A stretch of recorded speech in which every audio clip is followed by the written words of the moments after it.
Ada metodologi menafsirkan ayat dengan ayat. Nah, di ayat yang disebutkan di surat Al-Kahf tadi 109 itu penafsirannya ada di surat Luqman ayat 27. Allah Subhanahu wa taala berfirman, "Lau anna ma fil ardi min syajarah aqlam." Seandainya bumi ini seluruh pohon-pohon yang ada menjadi petak, wal bahru yamudduhu min ba'dihi sab'atu abhurin, sedangkan lautan menjadi indah, bahkan dilipat gandakan 7 kali lipat lautan yang ada di bumi dijumlahkan jumlahnya. Apa kata Allah? Ma nafidat kalimatullah, itu belum mampu mencatat ilmu-ilmunya Allah Subhanahu wa taala, kalimat-kalimat Allah Subhanahu wa taala. Nah, ini metodologi menafsirkan Al-Quran yang paling terbaik, yaitu menafsirkan Al-Quran dengan Al-Quran, surat dengan surat. Surat di dalam Al-Quran itu punya korelasi, sehingga salah satu murid Al-Hafiz Ibnu Hajar Al-Asqalani bernama Imam Al-Bukhari menulis kitab berjudul Nasbul Quran fi Tanasubul Ayat wa Surat. Itu membahas tentang tafsiran ayat dengan ayat, korelasi surat dengan surat dalam Al-Quran Al-Karim. Ada ulama Afrika juga yang menulis kitab penafsiran menggunakan ayat dengan ayat dalam Al-Quran. Mazhab Maliki, tapi nanti pindah ke Saudi berubah manhaj walaupun tidak total, sehingga kitabnya masih bisa kita gunakan juga. Ya, namanya Syekh Muhammad Amin Syinqiti, menulis kitab Adwa'ul Bayan. Ini metodologi idhah Al-Quran bil Quran, menjelaskan Al-Quran menggunakan Al-Quran. Jadi ulama-ulama mereka membuat banyak metodologi di dalam menafsirkan firman Allah Subhanahu wa taala karena ilmunya Allah begitu luas. Dan Allah nyatakan di dalam Al-Quran, "Wa ma utitu minal ilmi illa qalilan." Yang diberikan ilmu itu hanya sedikit. Sedikit ini dinisbatkan kepada kalian. Kalian di sini asbab nuzulnya sekelompok orang Yahudi bertanya kepada Nabi. Bukan di situ maknanya adalah Nabi Muhammad SAW. Tapi kalian di situ yang bertanya kepada Nabi. Nah, jadi ilmu ini tidak main-main. Ilmu ini luas, ilmu agama ini luas. Ilmunya warisan Rasul itu sangat luas, sangat dalam. Bahkan dulu ada ulama ahli hadis bernama Imam Ibnu Hibban. Ibnu Hibban ini salah satu ulama yang difitnah sebagai tokoh sesat, membawa ajaran sesat. Nah, beliau Ibnu Hibban menulis kitab hadis berjudul At-Taqasim wal Anwa'. At-Taqasim wal Anwa', yang nanti terkenal dengan nama Sahih Ibnu Hibban. Nah, sebenarnya yang ada saat ini kitab Sahih Ibnu Hibban itu bukan susunan murni yang ditulis oleh Ibnu Hibban. Kitab aslinya itu rumit. Itu bisa bayangkan ulama-ulama besar yang hidup di zaman itu, mereka kesulitan memahami kitab tersebut. Sulit memahami karena rumit. Muncul ulama namanya Ibnu Balban yang menulis kitab berjudul Al-Ihsan fi Tadrib Sahih Ibnu Hibban. Disitulah mulai menyusun indeks-indeks daripada kitab tersebut. Hampir mirip dengan Sahihul Bukhari. Pertama bab wahyu, paling akhir bab manaqib sahabat. Kenapa bisa menjadi satu kitab yang sangat rumit dalam hadis, berbeda dengan Sahih Bukhari yang sudah tersusun rapi dengan daftar isinya atau indeksnya? Dan ulama-ulama yang pakar di bidang ilmu hadis sekalipun mereka tidak mampu memahami kitab Sahih Ibnu Hibban. Itu di dalam masalah indeks saja kesulitan. Maka ulama Ibnu Balban mempermudah itu. Karena kenapa? Karena ilmu Allah luas. Ada orang pakar di bidang ini, tapi di bidang tertentu dia tidak pakar. Ada ulama lainnya yang pakar. Nah, Ibnu Hibban saja yang mampu pahami kitabnya. Dan beliau tulis. Tapi ulama lainnya tidak mampu. Muncul Ibnu Balban, ya, membuat indeks dari kitab tersebut. Nah, ini isyarat kata Sayyid Abu Hasan Al-Nadwi. Ulama ketika menyusun indeks atau daftar isi di dalam kitab mereka itu sebenarnya ada rahasia. Mereka tidak serta-merta mengatakan bab ini dijelaskan bab wahyu sebagai pembahasan pertama. Tapi itu adalah hikmah bahwa meletakkan bab wahyu di bagian paling awal kitab hadis mempertegas bahwa hadis ini juga adalah wahyu Allah. Karena di zaman itu juga muncul kelompok yang disebut ingkar sunnah, mengingkari sunnah Nabi. Ya. Maka menetapkan bab wahyu di bagian awal itu sebagai penegasan bahwa hadis Sahih Bukhari dan semua hadis-hadis yang dimana dikumpulkan oleh para ulama dalam kitab-kitab hadis itu juga adalah wahyu yang sama dengan Al-Quran, walaupun derajat Al-Quran tentu di atas daripada wahyu yang sifatnya hadis Nabi. Karena beberapa perbedaan, ya. Kalau Al-Quran itu memang persis seperti itu yang Allah wahyukan, Nabi sampaikan secara persis seperti itu, tanpa ada yang dikurangkan, dilebihkan, dan maknanya juga sesuai dengan makna yang dikehendaki Allah. Lafadznya juga sesuai dengan lafadz yang dikehendaki Allah. Tapi kalau hadis qudsi dan hadis-hadis lainnya, ada kalanya wahyu yang Allah berikan, Nabi hanya simpulkan maknanya, tidak persis lafadznya itu sama. Itu perbedaan antara wahyu yang sifatnya itu informasi tentang firman Allah berupa Al-Quran dan tidak hadis Nabi daripada sabda-sabdanya Rasulullah Muhammad Sallallahu Alaihi Wasallam. Jadi tidak main-main ilmu agama, yang dibikin gampang. Itu sampai masalah nama ulama saja. Ibnu Majah masih banyak yang bingung. Dibacanya apa? Ibnu Majahin atau Ibnu Majah atau Ibnu Majah? Karena ada dua bacaan. Ada yang membaca Ibnu Majah, ada yang membaca Ibnu Majah dengan sukun di bagian akhir huruf. Ini perdebatan bahkan di dalam makhtutatnya para ulama, manuskrip para ulama. Di kitab-kitab yang lainnya tulisnya Ibnu Majah. Di kitab-kitab hadis lainnya Ibnu Majah. Terjadi penelitian khusus yang benarnya mana? Ibnu Majah atau Ibnu Majah. Abu Zur'ah Ar-Razi membuat penelitian tentang namanya Ibnu Majah. Itu ditemukan nama aslinya Muhammad bin Yazid Buzawaini di wilayah Persia. Beliau juga dapat informasi lahir tahun 209 Hijriah, wafat 273 Hijriah.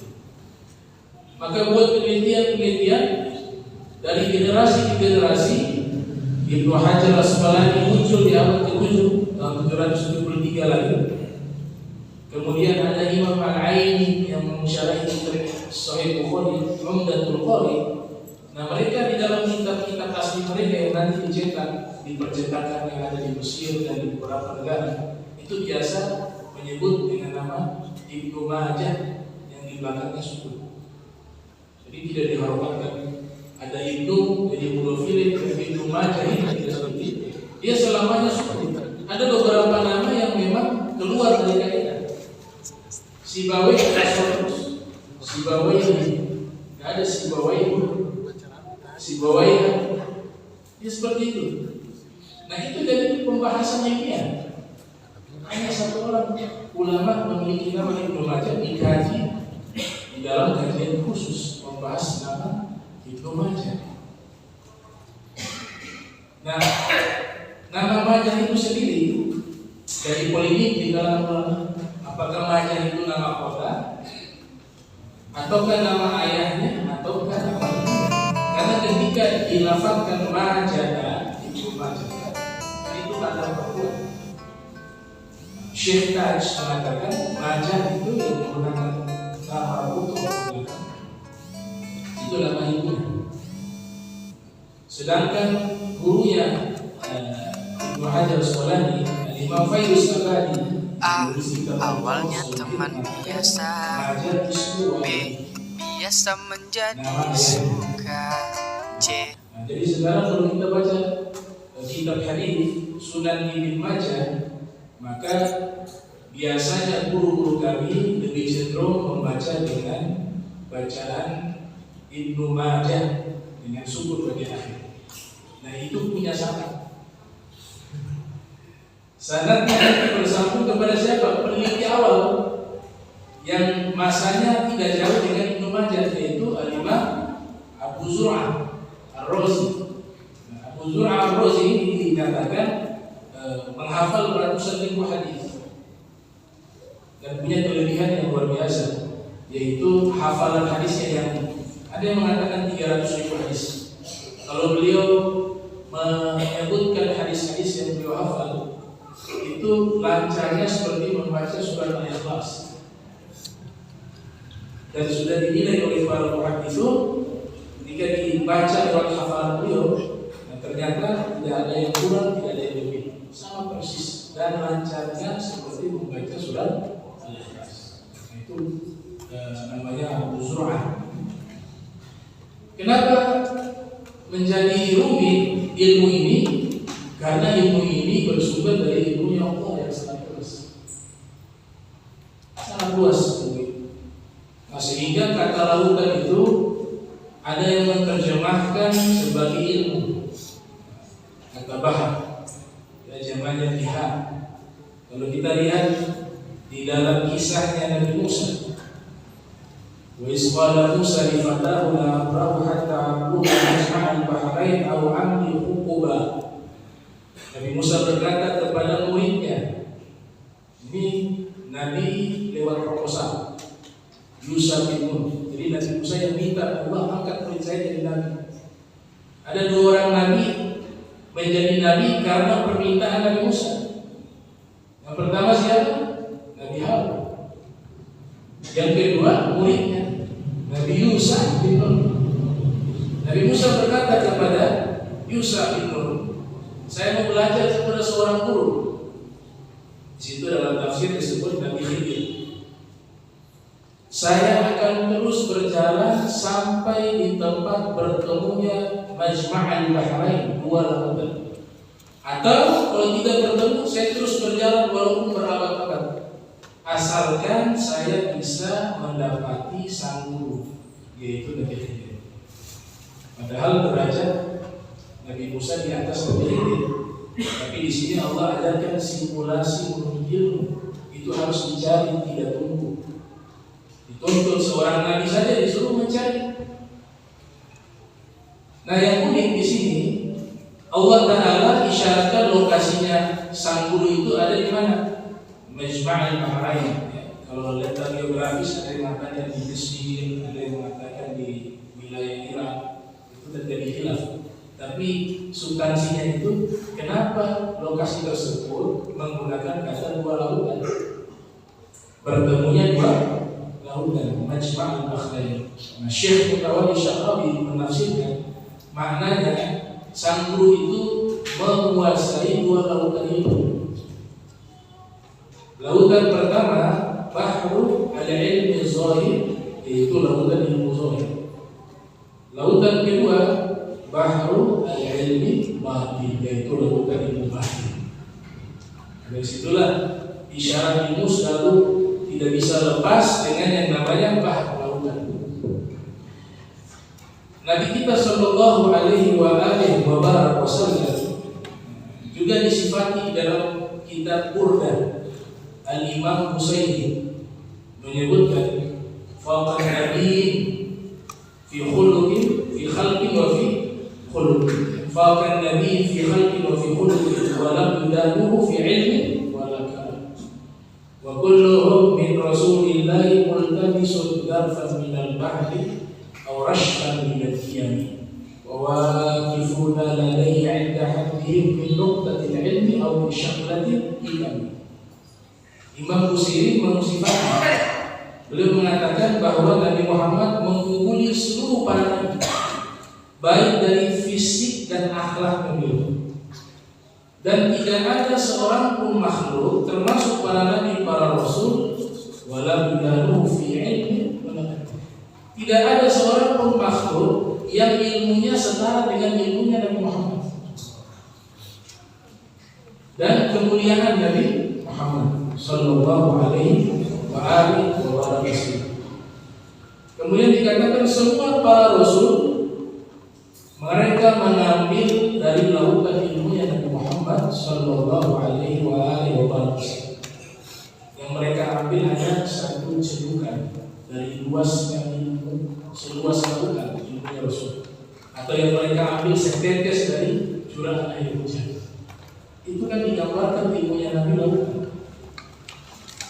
Di sini ada satu syair di dalam kitab Rasyafat Ahli Kamal, ditulis oleh Allamah Dunya Habib Abdurrahman bin Abdillah Al-Faqih.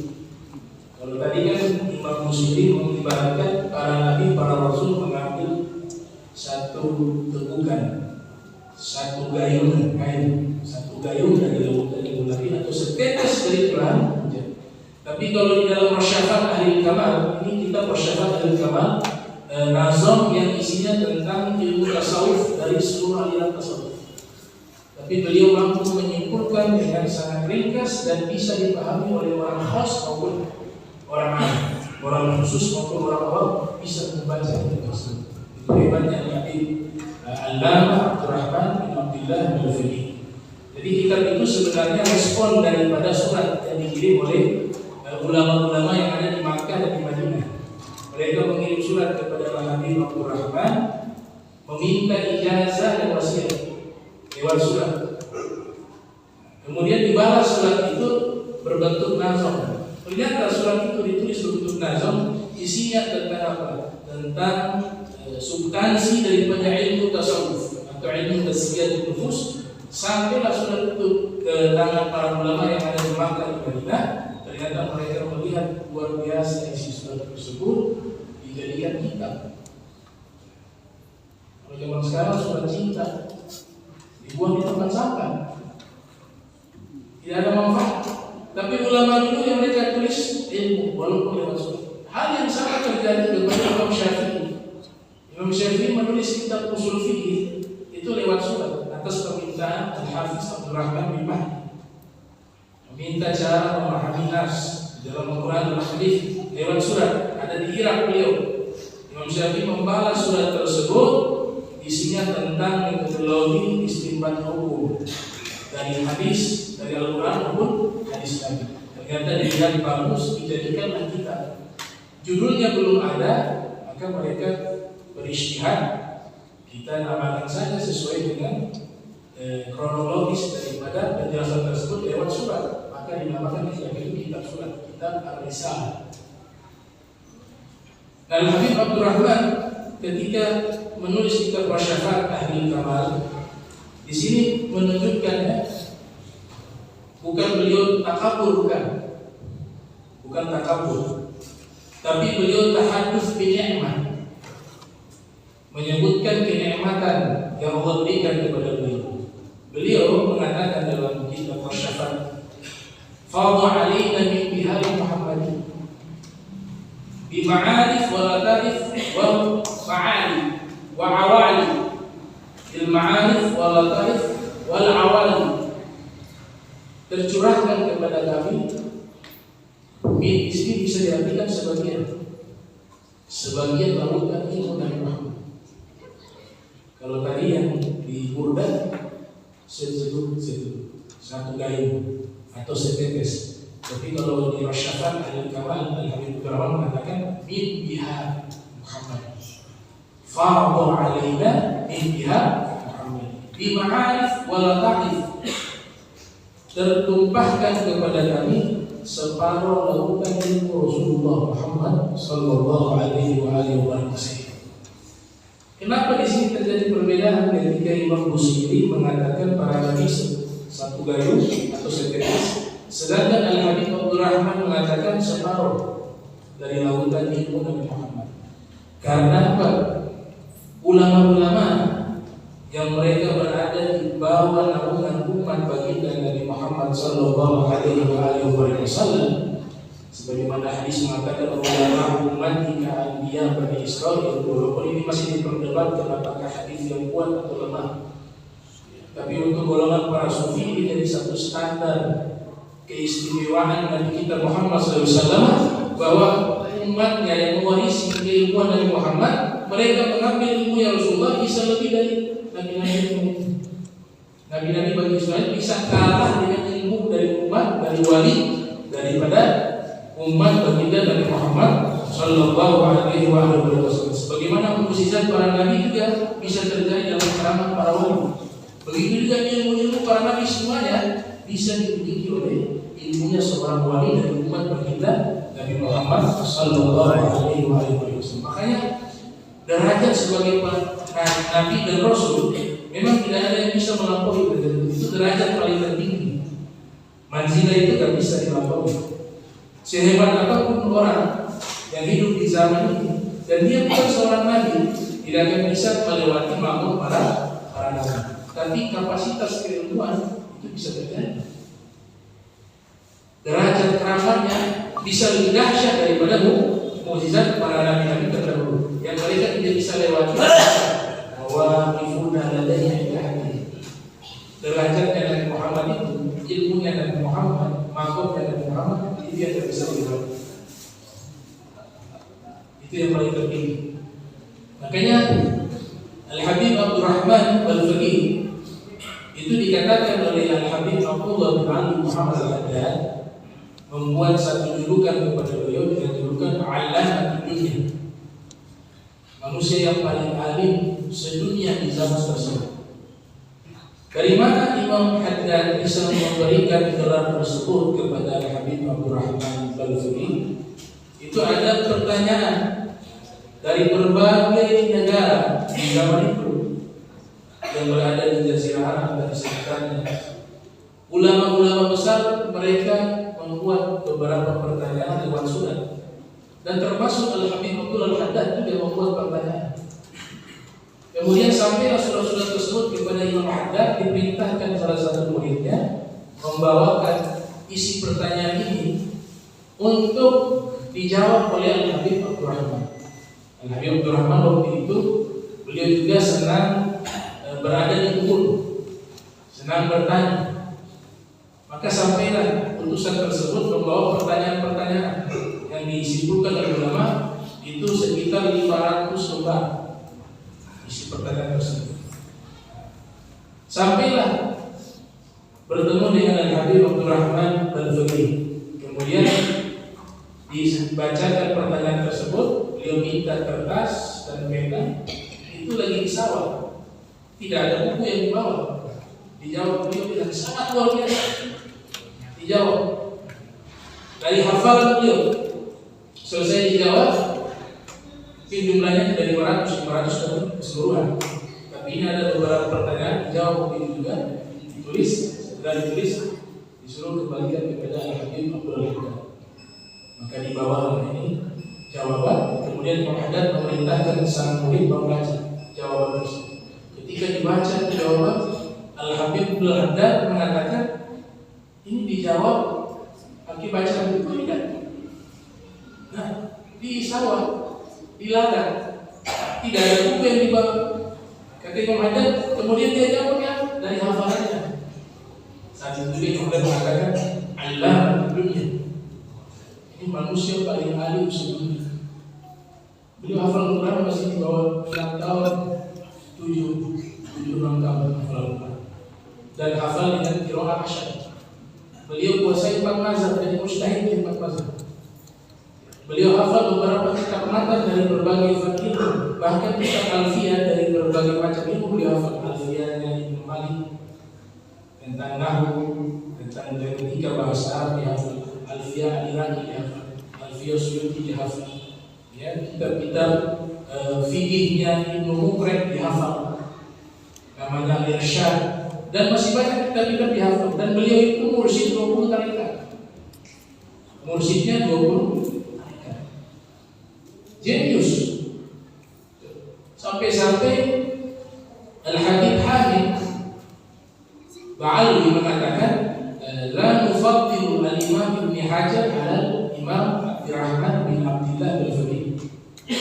Padahal orang-orang Hadramaut itu biasanya merujuk kepada pendapatnya Ibnu Hajar al-Haytami dalam mazhab Syafi'i. Kalau terjadi perbedaan dengan Imam Rafi, yang mereka rujuk, mereka kuatkan adalah pendapat Ibnu Hajar al-Haytami. Tapi mereka katakan, di antaranya Habib Hamid, kami tidak berani mengungguli atau mengunggulkan pendapatnya Ibnu Hajar di atas pendapatnya Habib Rahman bin Faqih. Kalau Habib Rahman bin Faqih sudah mengatakan fatwa ini dari Ibnu Hajar al-Haytami fatwa yang berbeda, kami tidak berani mengambil pendapatnya Ibnu Hajar ini. Kami akan mengambil pendapatnya Habib Rahman bin Faqih. Dibaca dengan fathah al-Faqih. Di dalam kitab Mathaul Anwar ditulis oleh Syekh Abdullah Basaudan, ada murid daripada Al-Habib Abdurrahman Al-Faqih namanya Al-Habib Sudaf bin Muhammad As-Saqaf, murid beliau. Kedua-duanya juga berguru kepada Al-Kutub Al-Habib Abdullah bin Alwi bin Muhammad Al-Haddad, salah satu murid. Karena Habib Abdurrahman ini juga nanti beliau ilmiah. Beliau tidak hanya belajar kepada ulama-ulama yang ada di Hadramaut, tapi beliau pergi sampai ke Syam, ke kota suci Makkah, Madinah, sampai ke Mesir, sampai ke beberapa wilayah. Beliau berguru sangat banyak, sehingga draft gurunya itu kalau kita tulis dengan tangan kita lihat, lalu banyak guru-gurunya, luar biasa. Nah itu Habib sudah mengatakan, ketika lama dakhala Madinah Tarim, beliau masuk ke kota Tarim. Di situ beliau mengatakan, Aina nas, mana manusia? Kenapa mereka tidak belajar kepada Habib Abdurrahman Al-Faqih? Sebagaimana dahulu Imam Malik, rumahnya itu banyak penuntut ilmu antri belajar kepada Imam Malik, maka seharusnya orang-orang yang ada di Tarim dan di sekitarnya, mereka sebenarnya harus antri di rumahnya Habib Abdurrahman Al-Faqih. Artinya apa? Beliau tidak jauh berbeda dengan Imam Malik, bahkan bisa lebih karena Al-Habib Al-Haddad mengatakan ilmu zahirnya Al-Habib Ahmad bin Zain Al-Habsyi itu setara dengan Imam Syafi'i. Kita tahu hebatnya dari mana? Dari baca kitabnya. Beliau ini ulama bukan main-main. Satu masalah qadiyah biasanya dijelaskan oleh para ulama berjilid-jilid. Itu orang alim. Tapi lebih alim lagi yang berjilid-jilid diringkas dengan beberapa lembar. Itu lebih hebat lagi. Makanya ulama-ulama semua dari kota suci Makkah, Madinah, mereka semuanya minta ijazah, minta wasiat, minta nasihat, minta ilmu dari Al-Habib Abdurrahman Al-Faqih. Cuma ulama dulu kalau minta ijazah diamalkan. Kalau zaman sekarang banyak minta ijazah sebagai kolektor ijazah. Dia tidak amalkan itu. Minta ijazah ini, minta ijazah ini, minta ini, doa ini. Dia hanya kolektor saja. Amalkan tidak. Tapi mereka di zaman itu kalau meminta ijazah, mereka yakin ijazah ini diamalkan, dirutinkan. Nah ini lautan ini. Bahkan Al-Habib Abdurrahman Al-Faqih mengatakan, "Thalathuna ilma ma su'iltu anha, wala mas'alah wahidah, wa tamutu bi mauti." Beliau sudah curahkan waktunya mengajar. Waktunya habis dengan mengajar kepada para murid. Di detik-detik wafatnya beliau mengatakan ada 30 ilmu yang belum ditanyakan kepada saya, yang masih saya bawa ini belum saya ajarkan kepada umat. Ada 30 ilmu, dan tidak ada seorang yang pernah bertanya tentang ilmu ini. Walaupun di mauti, maka ilmu ini juga dia akan mati dengan wafatnya. Kata ulama ketika mensyarahi ucapan yang Habib Rahman Syekh Abdullah Basal dalam kitab Matalib Al-Anwar, yang beliau mengatakan 30 ilmu ini yang tidak dimiliki oleh ulama lainnya, dan 30 itu sudah punah. Kata Syekh Abdullah Basal, kitab Rosyafat itu ulama semuanya disuruh syarahi, angkat tangan, gak berani. Mereka katakan yang bisa mensyarahi kitabnya Al-Habib Abdurrahman Al-Faqih harus orang-orang ulama-ulama yang selevel dengan Ibnu Arabi. Kalau magamnya belum sampai ke magamnya Ibnu Arabi, dia belum bisa untuk mensyarahi kitab tersebut. Nah, Syekh Abdullah Basaudan mensyarahi kitab, dan Al-Habib Umar juga mensyarahi Al-Mawrid Al-Azm nama kitabnya, mensyarahi kitab Rosyafat Al-Kamal karya Al-Habib Abdurrahman Al-Faqih. Ada seorang ulama namanya Al-Habib Umar Al-Idrus. Dia pernah bermimpi. Ya, di dalam mimpinya itu berjumpa dengan Al-Habib Abdullah Al-Haddad. Kemudian dia bertanya kepada Imam Haddad, "Man min sadah Ali Abi Alwi fi maqabil Qutbiyah?" Kira-kira di zaman kita ini siapa sih dari keluarga Sadah Ali Alwi yang dia menempati posisi sebagai pemimpin para awliya? Dijawab oleh Al-Habib Abdullah Haddad di dalam mimpi. Dijawab mengatakan As-Sayyid Tahir bin Muhammad bin Hashim. Di zaman kita ini, kata beliau itu yaitu Sayyid Tahir bin Muhammad bin Hashim di masanya Abu Bakar terus. Wa kana Al-Habib Abdurrahman khalaq wa syekhahu. Sedangkan wali kutub Habib Tahir tadi itu Habib Abdurrahman adalah pamannya dan gurunya. Kemudian ditanya lagi, wal Habib Abdurrahman nanti ponakannya yang sebagai murid wali kutub. Terus Habib Abdurrahman ini makamnya apa? Kata Imam Haddad, maqamuhu fawqa al-kutub, makamnya di atas kutub. Nah, di sini berarti ada makam-makam atau makam-makam kewalian yang dia berada di atas level pemimpin para wali. Itu kita sebut dengan kutub atau al-ghaus. Itu setiap zaman 7 orang, kata Imam Ghafir. 7 orang yang makamnya di atas wali kutub. Nah, wali kutub itu keyakinan kita ya, ahli sunnah wal jamaah. Yang tidak percaya gak apa-apa tuh wajib. Kita percaya. Yang 7 orang ini dia di atas makam kutub itu dia yata'allaqu bi'alam dunia. Dia hanya terikat dengan masalah langit, enggak ada bosan. Sedangkan yang wali kutub yata'allaqu bil 'alam sufla. Dia berkaitan dengan masalah duniawi. Gitu. Kalau yang di atas wali kutub dia lewat dari itu. Ini saya bilang ilmu ini nggak main-main. Dia lautan yang luas. Makanya jangan jadi orang yang gampang menyalahkan, terus mengatakan kalau dia tidak tahu mengatakan tidak ada. Ini bisa bahaya. Oh ini tidak ada, tidak ada darinya. Padahal kitab ada jutaan. Antum harus tahu kitab yang ada sama kita ini hanya sekian persen dari kitab-kitab yang mendokumentasikan ilmunya Nabi Muhammad. Kenapa? Karena dalam sejarah kita punya perpustakaan lengkap di Baghdad itu dibakar kitab-kitabnya, dibuang di Sungai Efrat dan Dijlah oleh bangsa Mongol. Itu jumlahnya jauh lebih banyak dari peninggalan kitab yang ada saat ini. Kita harus kita tahu. Jadi kadang-kadang ulama itu mereka tidak menjelaskan dalilnya, tapi ulama ini hidup sudah lama, ulama salaf kah itu, khalaf kah itu. Mereka praktekkan satu amalan, walaupun tidak ada dalil, tidak mungkin itu mereka lakukan tanpa dalil. Hanya saja mungkin ada buku-buku yang hilang di zaman itu. Salah satunya apa? Ini dalam kitab Akhbar Makkah yang tulis ulama yang hidup di abad kedua. Berarti ulama salaf. 1 sampai 2 diceritakan ulama-ulama tabi'in. Salaf itu lain tabi'in. Di Syam misalnya namanya Mi'dan atau Makhul, Khalid bin Mi'dan, Imam Makhul dan lain-lainnya ulama-ulama yang ada di Syam. Mereka ketika malam nisfu Sya'ban, mereka hidupkan itu dengan ibadah. Ya, nanti sholat alfiyahnya terjadi perbedaan pendapat ya. Sholat alfiyah itu sholat kemudian baca ikhlas berapa ratus.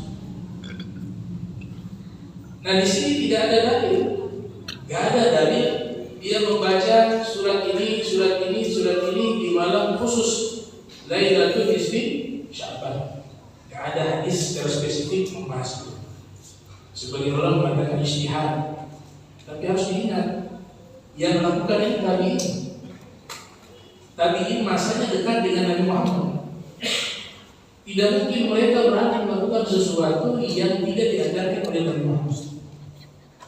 Tapi data-data amal itu berdasarkan dalilnya tidak sampai kepada kita. Dan itu tidak mengherankan karena banyak buku kita itu sudah punah, sudah hilang. Kitab yang ada sedikit, yang ada sedikitnya saja kayak begitu banyaknya. Tafsirnya Imam Ghazali. Ulama mengatakan Imam Ghazali punya kitab tafsir Al-Quran. Ulama mengatakan Ibnu Majah punya kitab tafsir Al-Quran. Ulama mengatakan Abu Hasan Asy'ari punya kitab tafsir Al-Quran. Ulama mengatakan Imam Az-Zuhri memiliki kitab hadis pertama. Ulama mengatakan imam ini punya kitab. Tapi kesimpulannya apa? Mafqud. Kitab-kitab itu punah, hilang. Dan itu baru disebut beberapa ulama. Masih banyak ulama lainnya yang karya-karyanya itu tidak sampai kepada kita. Banyak sekali. Bahkan dikatakan Abu Hasan Asy'ari, muassis daripada mazhab akidah Asy'ari, punya kitab tafsir itu sampai kata Imam Ibnu Asakir sekitar 200 sampai 300 jilid. Tafsir Al-Quran 200 sampai 300 jilid. Ada Imam Al-Maqdisi Al-Qasimi mentafsirkan surat Al-Fatihah dapat 1000 jilid. Nah, jadi banyak sekali ilmu-ilmu yang dia dibukukan hilang. Tapi alhamdulillah agama ini dijaga oleh Allah lewat apa? Amalan para ulama dan generasi. Walaupun data tertulisnya tidak ada, tapi yang mereka lakukan itu tidak mungkin mereka berani buat sendiri.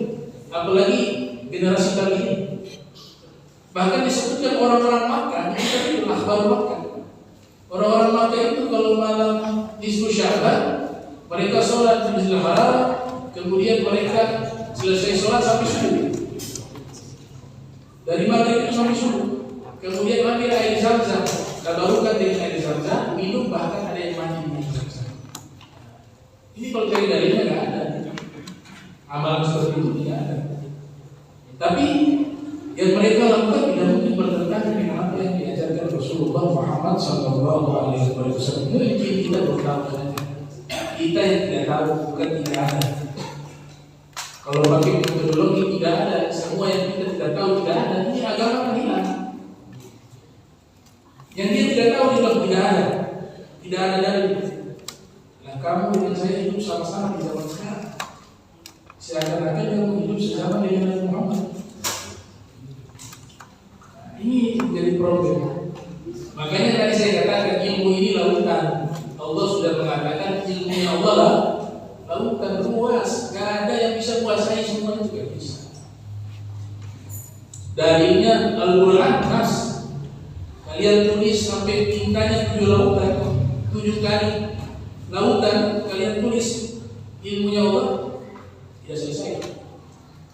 Wa ma utitu minal ilmi illa qalila. Makanya ketika ada ulama-ulama yang disebutkan alim, nah itu kalau sudah ada ulama gelarnya al-bahar itu luar biasa. Kalau di Maulid dan Jibari kan disebut sahabat Sayyidina Abdullah bin Abbas. Bahrul ilmi nafi' wal lisan al-'atib turjuman Al-Quran. Ini disebutkan lautan ilmu. Siapa? Sayyidina Abdullah bin Abbas. Kemudian Abu Hanifah yang lahir tahun 80 Hijriah, wafat 150 Hijriah, juga diberikan julukan Al-Bahrul Fahamah. Julukannya Abu Hanifah Al-Bahrul Fahamah, lautan pemahaman ilmu. Sama seperti Urduan ditulis gelarnya Al-Bahrul Fahamah. Abu Hanifah memuji Imam Malik dengan menggunakan bahasa al-isti'arah tamthiliyah, peribahasa. Dalam ilmu balaghah namanya al-isti'arah tamthiliyah. Beliau mengatakan ketika menyanjung Imam Malik, qad ra'aitu bahran fil Madinah qad dhaqa bainal jabalain. Saya melihat ada lautan di tengah-tengah kota Madinah. Saya melihat ada lautan di tengah-tengah kota Madinah. Ini bahasa biasa, bahasa peribahasa ya, tamthilah. Al-isti'arah tamthiliyah. Bukan berarti ada lautan di tengah-tengah kota Madinah. Tapi maknanya apa di situ? Kata Imam Abu Hanifah, beliau punya maksud al-murad, maksud saya melihat ada orang yang sangat alim di tengah-tengah kota Madinah. Yang dimaksud siapa? Imam Malik. Qadhafa bainal jabalain. Bainal jabalain.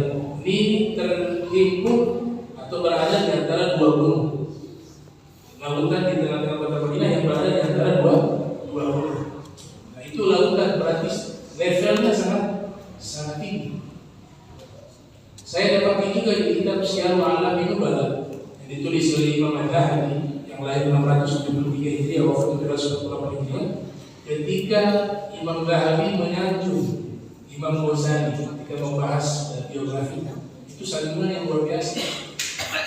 Kurang lebih ada 8 sanjungan.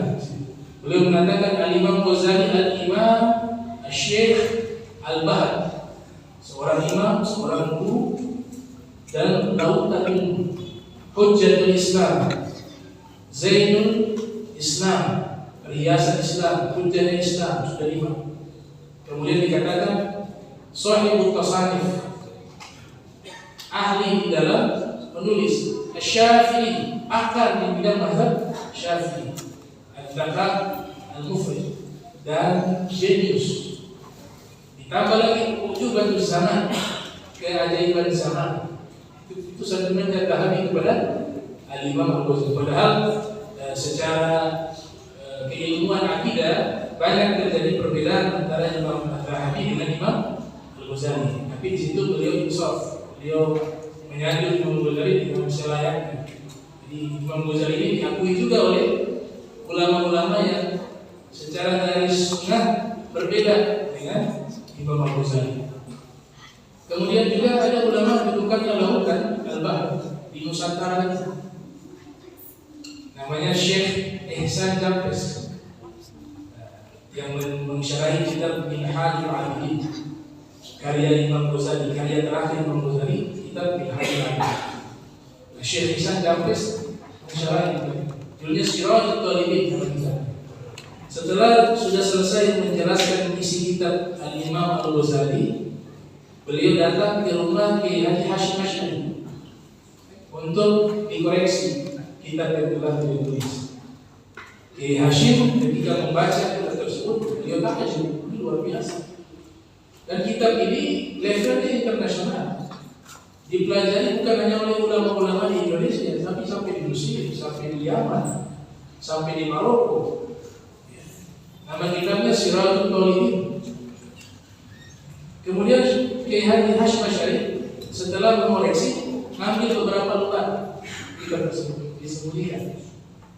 Jadi ada beberapa lembar diambil, disembunyikan, diberikan kepada Kiai Haji Ihsan. Ini kitabnya. Coba kamu periksa, ada yang kurang. Dibuka, ternyata kurang beberapa lembar. Iya, ada yang kurang ya. Kalau begitu, tulis sekarang daftar Kiai Haji Asy'ari. Yang kurang itu kau tulis sekarang. Diambil buku kertas, ditulis. Setelah ditulis, sudah selesai. Kata Mbah Hashim Asy'ari, coba saya lihat kamu tulis tadi. Ya, ternyata kita keluar dari disebutkan. Gambarannya sama berapa halaman. Dibaca lagi sama persis, tidak ada kurang dan lebih. Kemudian diberikanlah julukan antum al-habar al-bahr, al-alim al-allamah. Kau orang alim, kau seorang allamah, engkau lautan ilmu al-bahr. Nah itu sanjungan kepada Kiai Haji Ihsan Jampes. Pernah ada konferensi pertemuan ulama sedunia diadakan di salah satu negara di luar negeri. Nah itu mereka waktu itu dapat kitab Siratul Talibin dan belum tahu siapa yang menulis kitab Siratul Talibin. Ini ulama-ulama internasional ketika membaca kitab tersebut, luar biasa. Siapa yang orang? Kata mereka. Bilang Syekh Ihsan Jampes. Jampes itu wilayah mana? Syam atau Yaman atau Kediri? Dicari tahu ternyata Jampes itu di Jawa, di Kediri. Jadi kita bangga bila kita punya ulama terdahulu, karya-karya mereka itu dihormati. Makanya kalau di daerah yang banyak orang yang tidak berilmu, ya mereka tidak tahu harganya itu. Mereka tidak tahu harganya orang alim, tidak tahu karena yang ada orang-orang tidak berilmu. Tapi ketika dia kumpul dengan orang berilmu, ini permata. Itu yang terjadi kepada Kiai Ihsan. Orang banyak tidak tahu. Beliau bertalaki kepada Syekh Khalil Bangkalan. Makanya ada kutipan ucapannya Sayyidina Ali. Dia mengatakan irhamu minannas salasa. Kasihanilah 3 orang manusia. Yang pertama, qadiyan ilahi faqar. Orang yang hidupnya dari dulu kaya raya, tiba-tiba jadi miskin. Kata Sayyidina orang ini kasihannya dia. Yang kedua, azizan, orang yang mulia tiba-tiba dalla. Dia jadi hina. Yang dahulunya dia Masya Allah dimuliakan, dihormati, tiba-tiba dia Allah turunkan derajat menjadi orang hina. Kata Sayyidina orang ini kasihannya dia. Yang ketiga, ini yang tragis, aliman qadda'a bainal juhal. Orang alim yang tinggalnya di tengah-tengah orang bodoh sehingga ilmunya terabaikan. Saya punya kawan disuruh ngajar tafsir, dikirim ke pedalaman Papua sampai 7 bulan atau berapa bulan tidak pernah mengajar. Kira-kira mengajar siapa di sana? Tafsir dan segala lain. Jadi ilmu itu dia bisa berharga ketika dinilai oleh orang lain. Itu kaitannya orang mulia yang bisa dinilai oleh orang yang kecil. La ya'rifu fadla ahli fadli illa ahli fadli. Tidaklah kemuliaan itu diketahui oleh seseorang kecuali orang itu sudah mulia. Nah kita punya ulama-ulama yang ada di Jawa yang mereka dianggap biasa-biasa saja. Padahal ketika sudah mereka sampai di negara-negara yang di situ banyak ulama, ternyata kitab-kitab mereka itu menjadi kitab-kitab rujukan. Bahkan salah satu cucu Syekh Nawawi Al-Batini meninggalnya muda, masih usia 30 tahun lebih. Mereka mengatakan kalau usianya panjang, beliau bisa lebih dahsyat lagi dari Syekh Nawawi Al-Batini. Syekh Nawawi Al-Batini ketika menjelaskan Al-Quran, mentafsirkan Al-Quran, tafsir Munir. Ketika beliau menafsirkan Al-Quran, tinta habis. Beliau keluar, pena itu masih ada tinta sedikit. Keluar masih ada tinta. Cucunya masih anak-anak, cucunya lihat itu Al-Quran, ambil itu pena yang masih ada tinta sedikit. Tafsiran tidak juga.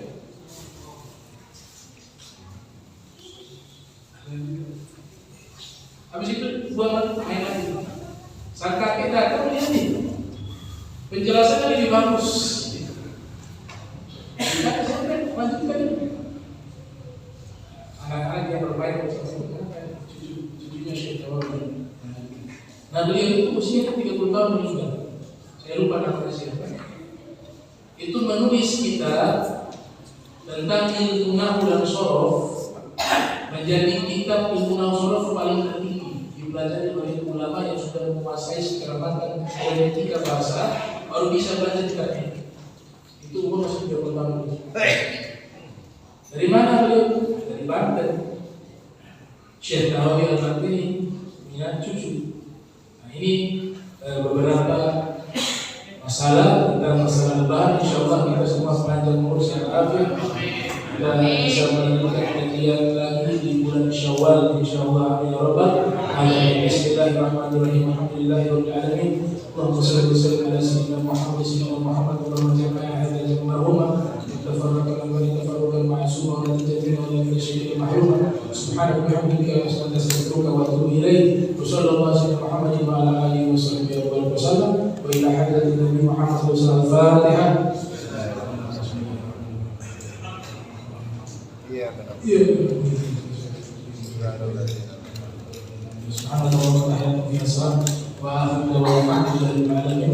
Wassalamualaikum warahmatullahi wabarakatuh.